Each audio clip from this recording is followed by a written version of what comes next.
lineage of Abraham, right? They just happened to be blessed with the fact that they were born. Now, was this a huge group of people? Were they significant upon the face of history? It's a small group of people, mostly uneducated. They didn't have a big army or military. They were truly at God's will, but they were chosen. And this is his reminder to them that they had been chosen. And then the last part of this is significant because he says, you are a descendant of Abraham. And what does he call Abraham? Yeah, you're almost awake. He calls him his friend. Would you rather be called a servant or a friend? You'd much rather be a friend, wouldn't you? Okay? They're heirs to God's promise to Abraham. In Genesis 17, he said this to Abraham. I think I gave you this, didn't I? Yeah, I did. He said, I will confirm my covenant that is between me and you and your future offspring. That's these people, the future offspring, throughout their generations. It's a permanent covenant to be your God and the God of your offspring after you. And as the church, we're part of that offspring today, right? We're not necessarily Jewish, but we're part of the church. So it's one thing to be a servant of God, but he bestows on his servants not just that title, or even a family, but he considers them friends. This is what Christ said in John 15. Christ said this. He said, I do not call you servants anymore. See, the Old Testament and New Testament times. I do not call you servants anymore because a servant doesn't know what his master is doing. I have called you friends. Friends because I have made known to you everything I have heard from my Father. So as Christians today in the part of God's church, we're not just servants. We are to be considered friends. You ever heard that song, Friend of God? Yeah, I used to really sing it. I thought it sounded blasphemous, but that's what the Bible says. Christ said that we are called friends to be called friends. I brought, or some translations say I seized. I brought or seized you from the ends of the earth, and I called you from its farthest corners. I said to you, you are my servant. I have chosen you. I haven't rejected you. All the way back to their time in Egypt, God time and time again restored his people, right? Same thing we just talked about, the roller coaster. He blesses them, and then he restores them unto himself. Sometimes physically. Sometimes they're scattered throughout the empire, right? They've been exiled and scattered, and he calls them back to himself. Sometimes it's just that he calls them to himself spiritually. Parallel meaning is the idea of remoteness. They've been scattered throughout, and he's going to call them back home. Again, he reminds them of their servanthood and election, but pay special attention to this last phrase. It says, I haven't rejected you. Or I haven't rejected you. That's how I read it. I haven't rejected you. Who's rejected who in this scenario? Do they deserve to have been rejected? Have they done things to warrant being rejected from the promise? Absolutely. And so, no, I'm not going to preach till later. But so have we. I'll add that down. Okay? Verse 10. All right, here we go. Do not fear, for I am with you. We've already read this one. You do not be afraid, for I am your God. I will strengthen you. I will help you. I will hold on to you with my righteous right hand. Now, this is another transition verse, really. This is the beginning of the conclusion. So verses 8 and 9 were the introduction. When we get to verse 10, we're going to start the conclusion. So this is the main point, in other words. Israel is supposed to be distinct and not fear what the nations around her are doing. Think about it. Remember this. Cyrus is in the east building up his vast army. He's coming. They're already scattered. So he's surely going to wipe them off the planet when he comes through. So God was saying to them through Isaiah, don't fear. He's in control. They don't have any need for anxiety. The word fear here doesn't just mean you're afraid of something as in scared. It can mean do not worry, do not fret, do not have anxiety. See, that changes it a lot for all of us, doesn't it? Because some of us aren't afraid of anything. I know some of you guys are tough. You don't scare of nothing. But that doesn't mean you don't worry. You don't have anxiety or stress or any of those things. So all those apply to this verse as well. Genesis 15:1 said this. There it comes. Do not be afraid, Abram. There we go. I am your shield. Your reward will be very great. And even later on in Jacob's time of doubt and difficulty, there was a divine word that came, fear not. The nation of Israel is to act in faith, trusting God who strengthens and helps them. All right, so back to verse 10. He says, remember this for later too, he says, I will hold on to you with my righteous right hand. What's that signify, the right hand? The right hand is the hand of strength, right? Most people are right-handed. If you're left-handed, I'm sorry, you're backward. Right hand is the hand of strength. Okay, so when he says, I hold on to you with my righteous right hand, that just signifies that, hey, you're in my power, I've got you under my control. Verse 11, we'll get back to that point later. Be sure that all who are enraged against you will be ashamed and disgraced. Those who contend with you will become as nothing, and will perish. So now God's promising more than just safety, isn't he? Now he's saying, I'm going to get involved. I'm going to act on your behalf. He's saying, I got this. Okay? It's not a promise of peace for his people, is it? It's a promise of the assurity that they will always be at war. And it's a promise to you that will always be at war with those that are against God. Verse 12, you will look for those who contend with you, but you will not find them. Those who war against you will become absolutely nothing. So we've got two types of enemies here, right? Those who contend with you, and then those who war against you. The ones who war against you are physically fighting you, right? That's a sign of a physical attack. And those who contend with you are doing what? They're running that mouth. We all see that, right? I got tickled as Todd was faking. I was about to go out there and his wife caught him in midstream. Bam! All right, sorry.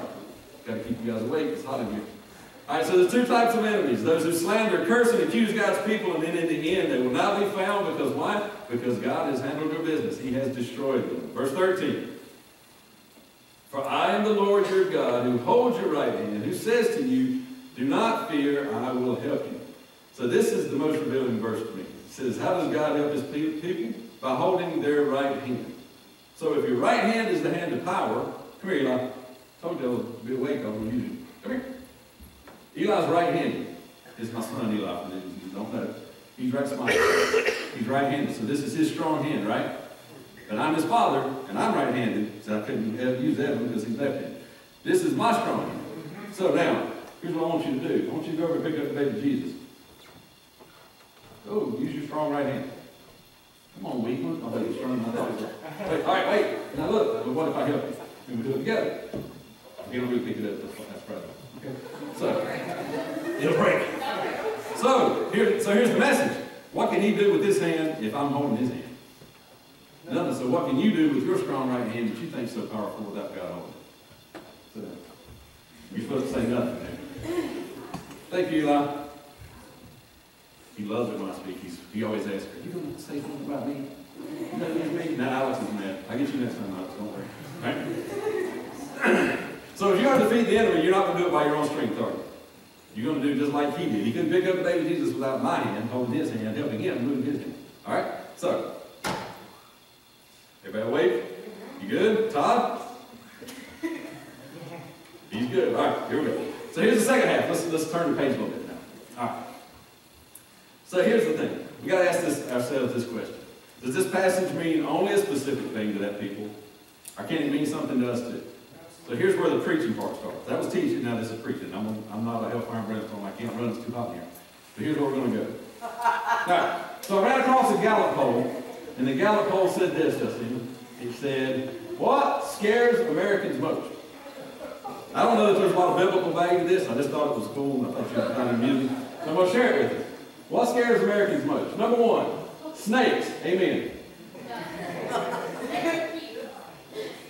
Blythe, I'm with you. That's your mouth, Pat. I'll tell you, we found a snake in our house one time. Blythe knows the story. And I was there.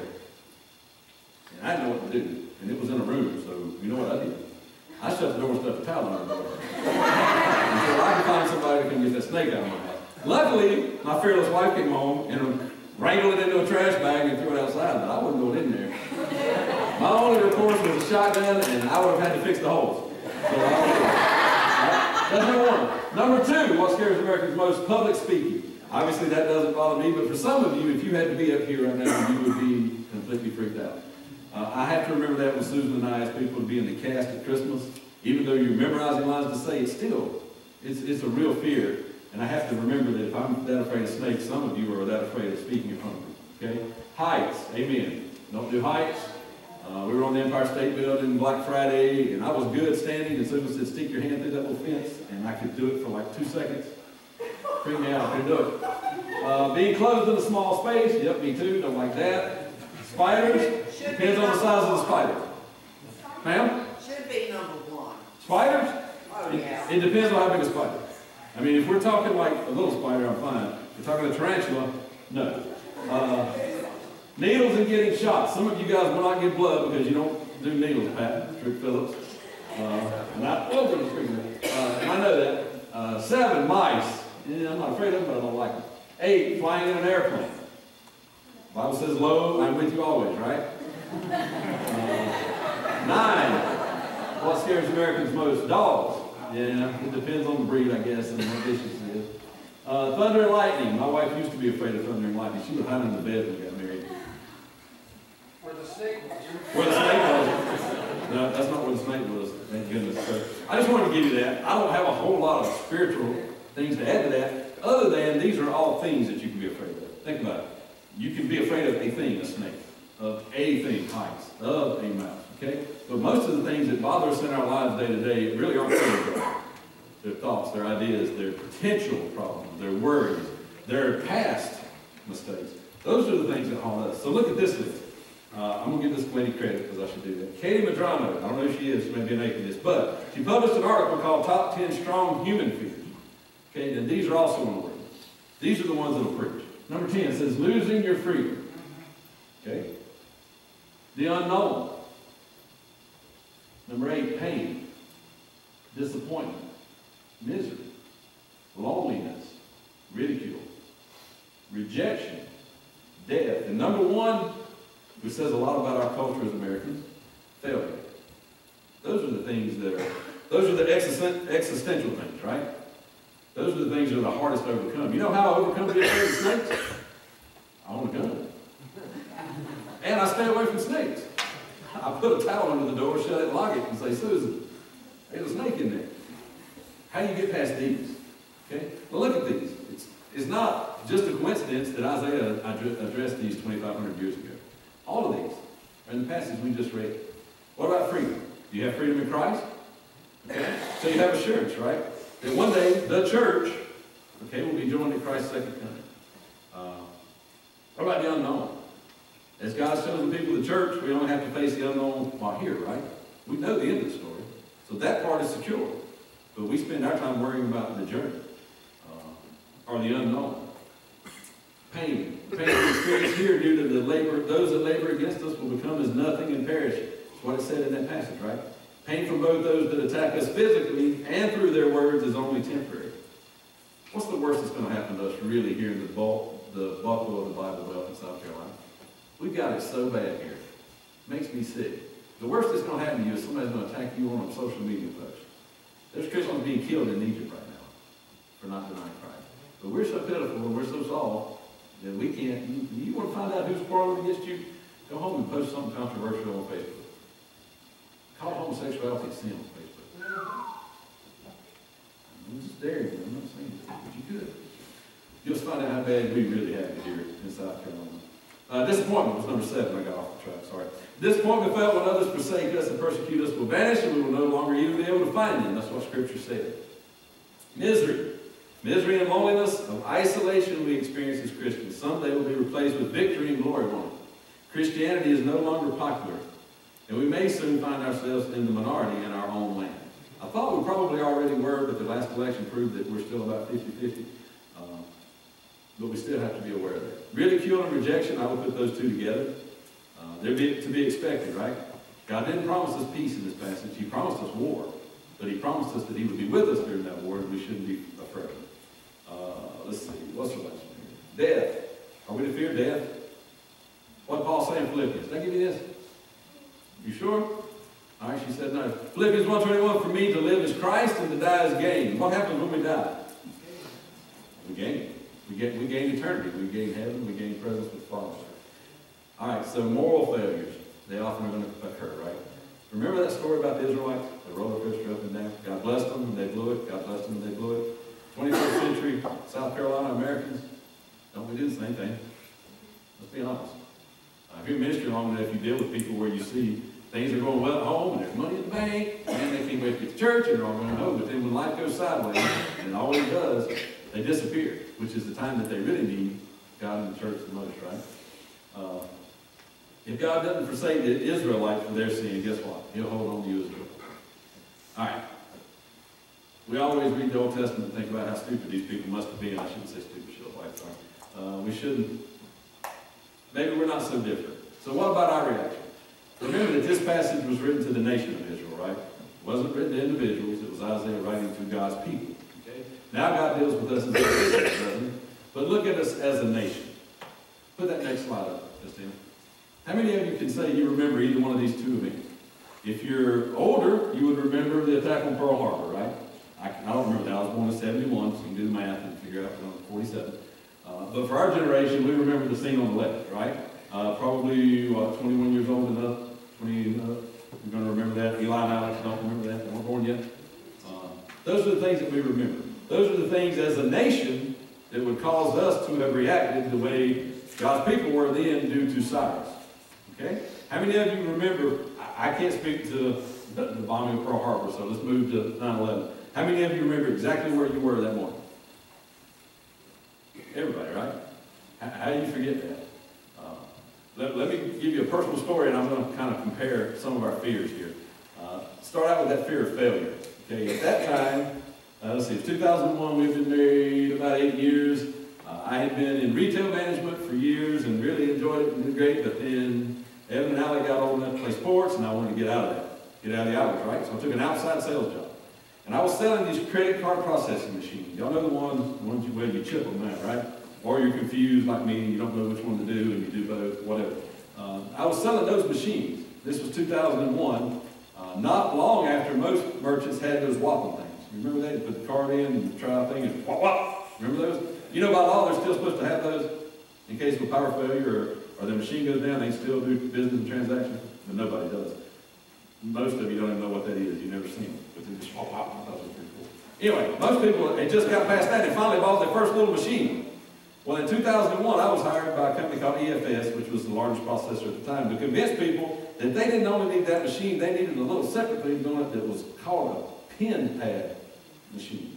And that people were going to put their 4-digit pin pad in there, and that's how they were going to process transactions. And you know, I was laughed out of stores. I had people tell me, you're crazy. I just bought this other machine. Now I got to spend more money. Nobody's going to do that. Nobody's ever going to use that card and remember a 4-digit number to put in there. And so I had this fear of failure because guess what? I was failing because nobody thought that was going to be a thing. We laugh now because we protect our PIN number with our lives, right? Nobody knows my PIN number except my wife, probably my oldest child. Okay, we guard that. But at the time, there was this fear of failure because I had a wife at home, I had 2 kids at home, and I didn't know exactly how the bills were going to get paid. Is the mortgage going to be paid? Is the power going to be on? I got to sell these machines. Well, that day, to make a long story short, I had an appointment scheduled with a mechanic in Bowling Springs, South Carolina. And I was excited to go to this because you know Bubba the mechanic was going to be excited about buying himself a pen pad because he still had a Whopper machine, wop, to do his credit card. So I knew this was an exercise in futility. He's not going to take this. So anyway, I go there to that meeting. On the way in on the radio, I heard there's been an accident in New York City and apparently a small aircraft has fallen into one of the Twin Towers. Well, that was all I knew. So I go in, I sit down on this park bench in the garage, tires stacked beside me and oil on the floor. You can kind of get the image. And Bubba himself, I don't know that that was his name. I just call him Bubba because it makes me remember the story better. He didn't have a lot of teeth. So Bubba comes out and he says, hey, we're at war. New York's on fire. What? Yeah. I said, I think maybe we need to reschedule this. He said, I think that's probably a good idea. So I take off and head back home. Did we get the kids out of school or did we leave them? I probably left them, but you probably won't do mine. Yeah, I may have. Anyway, but most people that love their children went and got their kids out of school, right? Because they were afraid that we were all going to be under attack. We were all in a panic. The world kind of stopped. I raced back home from Bowling Springs just to get in front of a TV. Because I could hear it on the radio, but I wanted to see it with my own eyes. That's where I was. So I went from waking up that morning fearing failure as a salesman and as a husband and as a father to suddenly realizing, you know, big picture, this doesn't really matter. You know, if the lights get turned off, it won't kill me. We might be sweating, but it'll be okay. So then my perspective changed. Sunday school class, I worked it in. Impressive, right? So then my perspective changed, and I realized now, are my kids safe? Are we about to go to war? Is one of my children going to be off in the military? I was 29, so am I about to be drafted and go to war? So everything changed, right? How did America react? Y'all remember? You remember the scenes of the Democrat and the Republican congressmen standing on the steps of the Capitol saying, God bless America? I don't know what you guys did here. We were in Shelby at the time, but we left the doors of the church unlocked, like for the whole week. The altars were open, and people were in the altars praying. And that Sunday, we put out chairs. And our sanctuary held 750. We still put out chairs, okay, because you couldn't get everybody in the building. So as a nation, we turned to God, didn't we? Everybody agree with that pretty much? I think absolutely we did. All right, so we're 19 years later now, is that right? Almost 18 years later, sorry. Not even 20 years later. If that would have happened today, would the same reaction occur, you think, in America? Think about it. I don't know. I think in 18 years we've gone from God Bless America to we don't even know which bathroom to use. Right? I don't know. I would hope to think. Y'all remember when that occurred that day, Jerry Falwell came out and said that was God's judgment on America? And they blasted him all over TV. And I don't know. I think maybe it was too soon to make that proclamation. But I don't know that he was wrong. I really don't. I don't know what our reaction would be today. But I know that we've gone from that 18 years ago to where we are now, but yet we criticize the nation of Israel and all their roller coaster rides took generations, hundreds of years for them to blow it. We're back to that in less than a decade, less than 2 decades, sorry, less than a generation. I just wonder if it would be the same. So here's the message today, and it's short and sweet. We're going to get out of here before we all fall asleep. Todd, you're almost there, brother. Hang in there. All right? The message is simple. God's promised us victory through His strength, right? Did He promise us that? Did He promise us that because we're Americans? No. America's not in this. I don't know if people try to put it there, but we're really not in there a whole lot. So that has nothing to do with it. He promised you that if you're His child, okay? As a nation, yeah, we probably have a lot to fear. And there will probably be another event that in 10 years, somebody's going to be speaking, putting that image on the screen, talking about the same passage. I think that's inevitable. We have nothing to fear. Friends and family forsake you. Take a stand and you'll find out real quickly who will forsake you. Circumstances of life beat you up. But He who holds our strength in His strength, say that again, He who holds our strength in His strength, okay, has already secured the victory through Christ. So our hope is secure. If you don't know what we're talking about today, clearly we'd love to see you be a part of that. If you're a Christian, the message is simple. Don't be afraid. Do not fear. We can talk all day, but that's it. That's the conclusion. Do not fear. If you're not a Christian, let us show you how you can live a life where you don't have to fear. Where you don't have to have those anxieties and those worries and those stresses and those depressions. I know all those things are real. The Christians still encounter them. But hey, we have a different perspective. We have an eternal perspective where we can overcome this. Okay? Let's pray. God, once again, we thank you for the opportunity to be in your house today. Lord, we thank you for this holiday season we just passed. We thank you for the birth of our Savior. We thank you for the ability to celebrate that as a church and as our families to come together. And Lord, now we just turn the page and look for the new year, or the new time, or the time that we can worship you more earnestly, more in spirit and truth. Or a year where maybe we don't add more things to do for you, but a year where we try to do the things that we do for you better. Lord, we just pray that you be with us. If there's anyone here that doesn't know you, we pray that today be the day they come to know you. In Jesus' name we pray.